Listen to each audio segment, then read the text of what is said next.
Respublikamiz miqyosida haftaning har juma kuni milliy qadriyatlarimizning targ'iboti bo'lib o'tmoqda.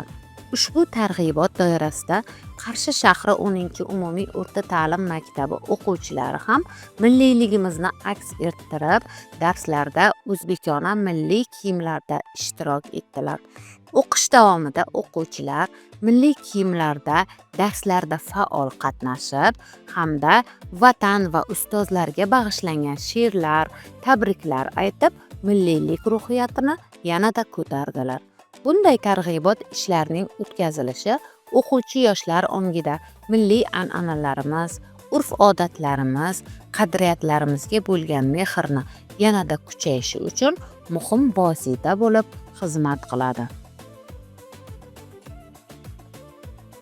Yurtim senga she'r bitdim bu kun, qiyosingni topmadim aslo. Shoirlar boz o'z yurtim bu kun, olam aro atagan tanfor.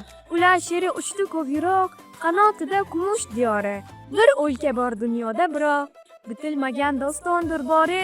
Faqat ojiz qalamim manim, O'zbekiston vatanim manim. O'zbek tilim elimning urib turgan yuragi, o'zbek tilim yurtimning tarixi kelajagi. Bobom Mahmud Qoshg'ariy ardoqlagan buyuk til, ulug' shoir Navoiy hamsa bitgan suyuk til. Kim bag'ishlab jon tanin, sevsa elin chinakam, sevsa ona vatanin, sevar ona tilin ham. Men dunyoni nima qildim? O'zing yorug' jahonim, o'zimga bek o'zim sulton, sen taxti Sulaymonim, yolg'izim yagonam deyma, topilgan koshonam deyma. Sen mening ulug'lardan, ulug'imsan vatanim.